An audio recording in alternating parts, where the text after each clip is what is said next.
M.A.D project, which means making a difference. And today's lecture is part of this project. And yeah, Kamalu will start and we'll just continue. Okay, just shortly about the M.A.D project. It's a project that we have created since last year. The idea is to take actions, positive actions on different issues. And the first one that we have decided to take on is how in the West we look at Muslims worldwide, whether in Iran, Iraq, Indonesia, or even Europe, and of course the Middle East. And there is a lot of negative images that we have in the mainstream media. So we just want to show another picture. And the first initiative, we call it a missing picture of the Muslim world. And then Palestine, what we're going to talk about now, it's one of the misrepresentations of the Muslim world. We often associate Palestine, especially with terrorism related to the Israeli occupation. And today we want to show another picture. Should I speak louder or is it okay? It's okay. So we want to show another picture of it, we call it the missing picture through art and culture. So we're going to have a look at the cultural resistance of Palestinians since 1948 until now. But the images and the pictures that we have are from our trip that we have made last year. So first I will talk in general about Palestine, a brief history about Palestine. And then I will go through different artists for 30-45 minutes, I think.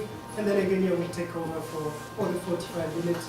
Then we can have a discussion, questions, comments about what we have presented. So we started last year in June. We started from Southeast Asia, Indonesia here, and then we went up to Malaysia. Indonesia, it's we said 4 months. It's a Muslim majority country, actually the biggest Muslim majority populated country in the whole world. And we started from Bali, which is basically a Hindu majority tradition. We started from Bali and we went up to Java Island, Sumatra, and then we stayed there 4 months. After 4 months, we went to Malaysia, where we stayed a month. And after Malaysia, we went up to the Middle East, and Middle East, we talk about Egypt and Palestine. So this, actually we have different themes, and here we were asked to talk about one specific theme, which is cultural resistance in Palestine. But with our talks, we have different themes, around 10. One is called Unity in Diversity, which is mostly in Southeast Asia, Indonesia and Malaysia. The other one is the Art of the Revolution. We were there this January. The protests were still going on. So the revolution goes on still until now. And the other one is called Palestine Cultural Resistance. That's what we do now. The other one is visual arts, performing arts, artivism. This is also a very big one. It's about all the arts that we have, art expressions that we have collected from Indonesia to Palestine. The other one is Islamic art. It's mostly about, it's probably the only topic where we have reference to the religion, to the Islamic religion. But all the others, it's about individuals, whether they are Christians, Muslims, Hindu, atheists. It's about art and people. Yeah? The other one is architecture of the spiritual places. It's also about spiritual places from Indonesia, Malaysia, Egypt, and Palestine. The next, within Muslim societies, it's also very, very interesting in the way we, in Europe or in the West in general, we look at Muslim women. So in this talk, we have a different approach to it by meeting different women from all these countries. The next one, architecture of the occupation. I would also say it's very interesting. It's how occupation, the architecture, it's how the occupation shapes the architecture of Palestine. And the last one, it's art of the modism. It's basically very cool one where we talk about how we made history, how we made the project. So that was another list. So Palestine, the missing picture. Palestine, cultural resistance. Next. This is a quote from an Israeli Palestinian person that he's now dead, but he was the president of a theater group in Palestine. So what he says, we believe that the third intifada, the coming intifada, should be cultural. And that's what we're going to talk about now. Just to remind you, 1987, it was the first intifada, 2000, second intifada. Intifada means uprising. It's the riots of Palestinians. It's mostly symbolized by Palestinians throwing stones, because it's actually the major weapons, the main weapons that the Palestinians have. Next. So where is Palestine? Quickly, I'm going to give a brief overview of the history. I won't go into details, but maybe it will help you to search further, to have more information, because history has always different narratives, as you know. So the first map, it's before 1946. Around 1946, the green area that you see, it's what we call now, or what it used to be, Palestine. Now we call it historic Palestine. And the white spots that you have, it's the beginning of the Zionist movement that started from the 19th century until now. At that time, there was a little group of Zionists in Palestine. And then in 1947, the United Nations, meaning most of the nations from the whole world, decided to separate, to divide Palestine into two parts, one belonging to the Israelis, the Zionist movement at that time there, now they are all Israelis, and then the other one belonging to Palestine. The third map, it's after let's say it's the partition. You heard about the Green Line. This is when the Green Line was created. Why it's called the Green Line? Because the guy in the group, one of the guys who were in the discussion had just a green pen. So that's why we call it the Green Line. But the Green Line basically is the border of what is now West Bank and the border of what is now Gaza. So that is the Green Line. And the last map, this is from 1999, and this is what's left from Palestine now. It's worse now. Now it's really small green spots. But from the first map until here, so that's what's left from Palestine. And from '67, when you hear occupied Palestinian territories, it means it's only occupied not from here or here, but from '67. So from '67, it's internationally recognized as occupied Palestinian states.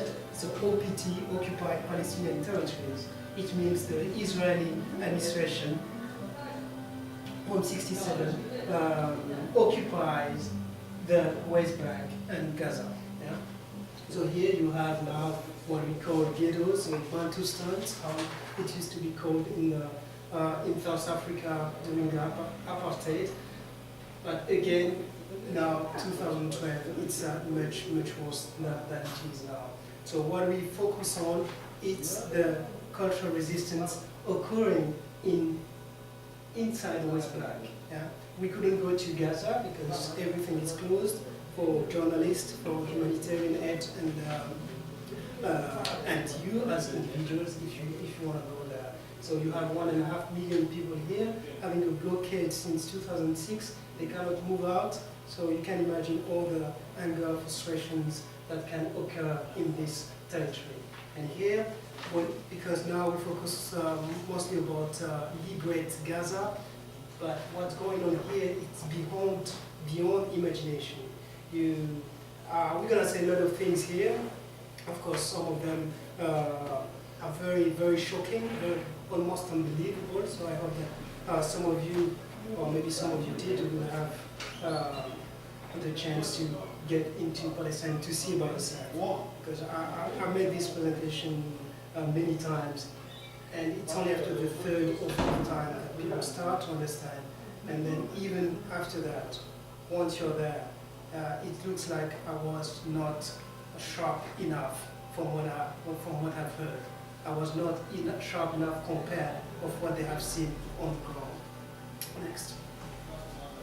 So I'm going to talk about the wall because we talk about cultural resistance, and the wall became a symbol of cultural resistance through paintings, drawings, cartoons, and so on. So to have a picture of the wall, this is what I was talking about, the green line. It's yellow and green.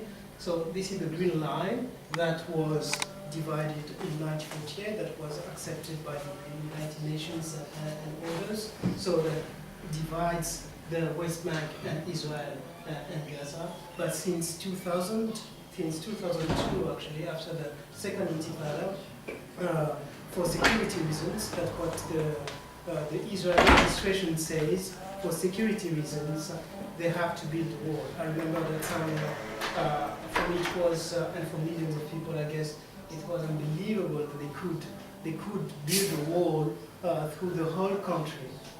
Nobody could believe it at that time, but they did it. Now the wall is more than half done.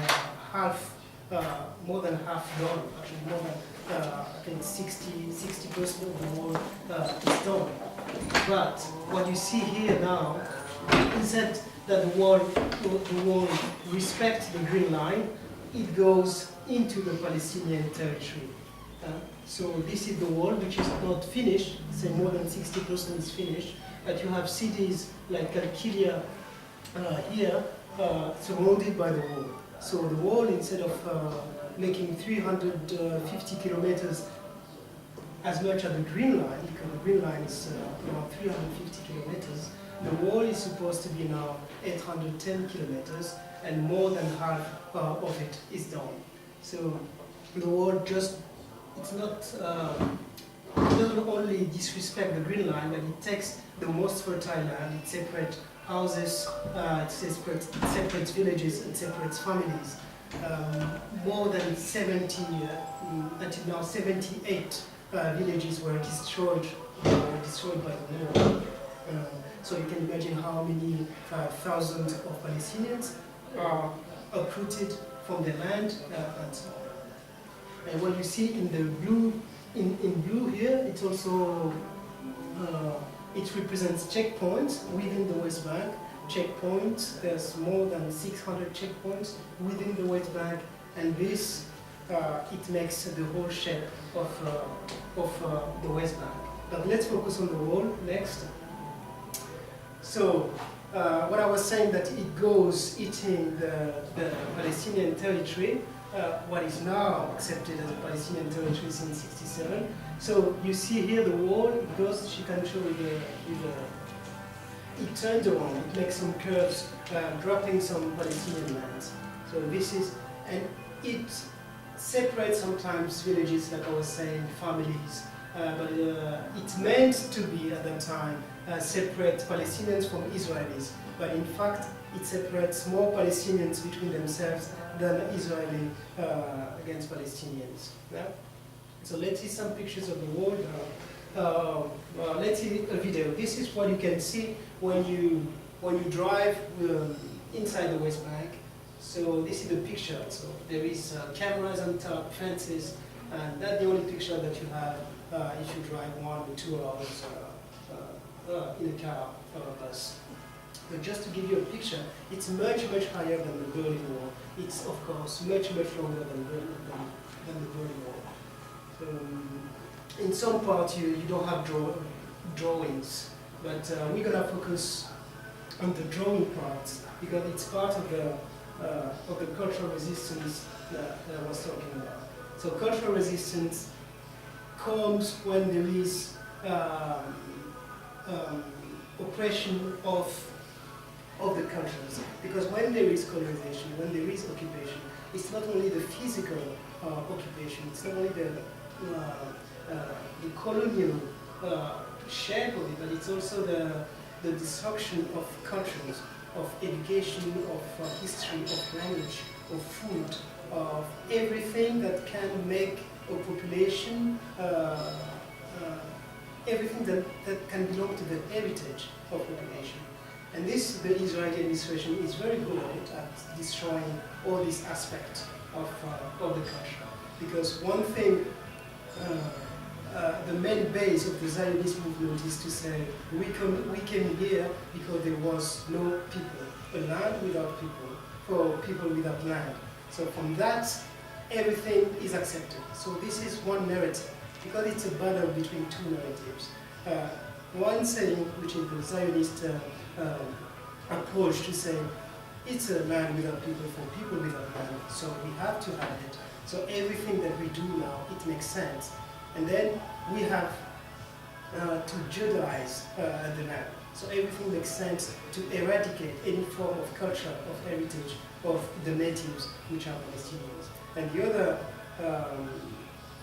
other narrative, it's the narrative of the Palestinians to say that they were there a long time ago. They were living together with Jewish people, with Christians, with Muslims, with non-religious people. They were there, they were fighting against the British Empire, they were fighting against the Ottoman Empire, and now they are fighting against the Zionist ideology. So this is why Palestinians resist the occupation since the very beginning. So let's have a look on the art of on the wall. The first picture that you have, it is in the West Bank. The West Bank, there is different cities, and one of the cities is Bethlehem. So the first picture there, you see walls that surrounds a Christmas tree surrounded by a wall. Here we are in Bethlehem, where there is a big population of Christians. They used to be Palestinian Christians. They used to be much more before, but many of them, thousands of them, managed to leave the country with the help of many organizations here or churches and so on. So their departure from the West Bank, from Palestine, made it was a bit easier compared with the departure of Palestinian Muslims. But I make this difference, but Palestinians themselves, they don't make this difference. I had interviews with 3 years ago actually, with a Christian priest and other Muslims. They were all taking me on that part, saying that because I was implying that there was a Palestinian Christian minority. Both of them, they were taking me on that expression that there is no Christian minority. They are all Palestinians. So I should avoid to describe Palestinian Christians as a minority group. So, and anyway, this reflects the oppression, the imprisonment of Palestinians in the West Bank, both Christians and Muslims. So even here, it says even the Christmas tree, even our belief is taken in prison. So this is a way to express a lot of sadness and also hopeless, situation of hopeless. So the wall actually, it expresses a lot of hope. It's funny, it expresses a lot of hope, but from activists mostly. The drawing that you see there, most of them are made from international activists, not from Palestinians. In fact, Palestinians, authorities and the professionals that we have met, they are all against, not really against, but they disagree. They don't see it as a good thing to take this wall as an expression of something. They say the wall should be as ugly as it is, as ugly as it was built. So many of them disagree, but they won't go to protest against the paintings. Some of the artists are quite famous. Banksy, he's a famous, I think he's English. He's an English artist. he goes on the wall quite often. He has amazing drawings on the wall to express the freedom and the will to free Palestinians. This one, it's another, I won't go through all of them at all, but this one is another symbol of freedom, of this little man that you see here. He's from a Palestinian, actually. The name of the artist is Naji Ali. Naji Ali is dead now. It was drawn, I think, in the 70s. I'm not sure about the date exactly. But this little man that you see, you don't see his face. You will always see him. If you see a drawing of him, you will have the hands behind his back. And then it means for the artist that this boy will never show his face unless the refugees, unless the Palestinians are given freedom to get back to the land. So as every time you see this boy, you never see his face. And he's taken, it's a very symbolic drawing, but it's the Statue of Liberty, taken weeping or crying over this refugee boy. The next one, quickly, this one. This is called Al-Aqsa Mosque. The place is called Al-Aqsa Mosque. And this is located behind this wall. It means it's located in East Jerusalem. East Jerusalem is supposed to be the capital of Palestinians, but it is also occupied by the Israeli administration. And most of Palestinians living in the West Bank, they cannot have access to this place.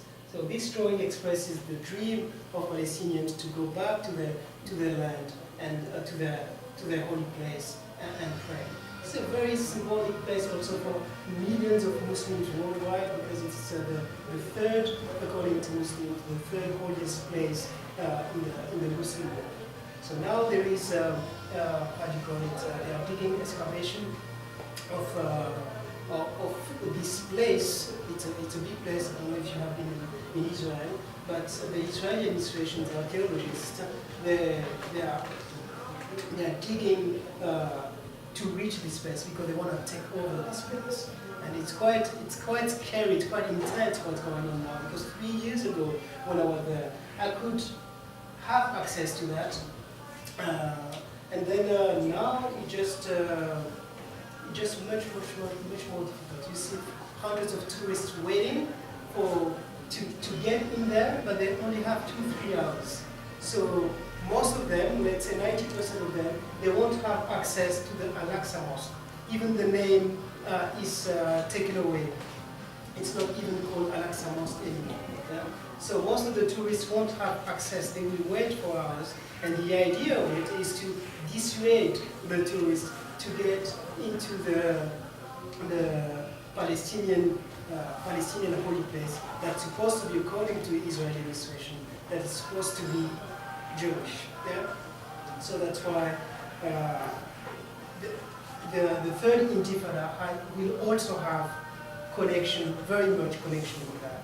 And it won't be only Palestinians, I guess, because now many Muslim scholars and many other politicians, also in Malaysia, I just read, they are claiming, they are warning the Israeli state that they should stop digging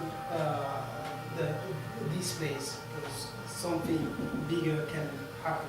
So we live in a very, very intense situation, and it's not only a Palestinian-Israeli conflict, it's a conflict that we in Europe also have created by dividing already in 1948, by putting the veto, I'm talking here especially about the US, by putting a veto every time that Israel is condemned by the majority of the United Nations. So it's a conflict that is very, very big. That's why it has also such a big impact in the mainstream media. So, yeah, and this is also art's expression from activists. it says a lot. Here you have the Israeli soldiers being inside the West Bank, inside the Palestinian territories.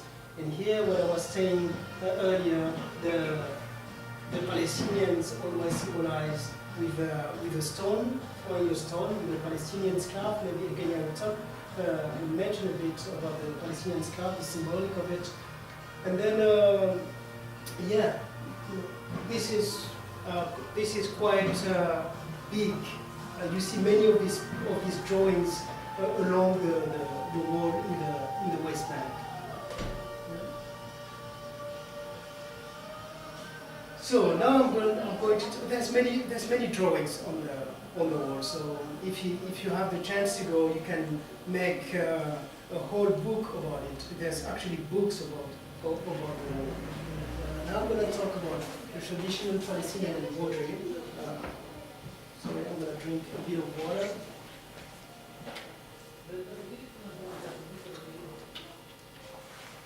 So here we are in Hebron. Hebron is in the south of the West Bank. And walking through Hebron, through the market of Hebron, we met the women of Hebron. The women of Hebron is an independent women organization. What they try to do, like any other Palestinian, is to resist to the occupation. How? By being independent. Because women are more than any other human being occupied in Palestine, with the kids, they are the most vulnerable because of the occupation. So what they're trying to do is to have an income, to be independent, because the occupation targets all sectors of life: economy, culture, religion, politics, everything. But let's focus on the economic part. So here they are in the market. They are selling this this embroidery, and the embroidery is a kind of great heritage of Palestinians. So they made all kinds of things. How do you call that? Name for that? Wallets? Wallets, yeah. Wallets, they made scarves, they have big scarves to hang on the walls, they have pillows. So everything, all the drawings here have a meaning.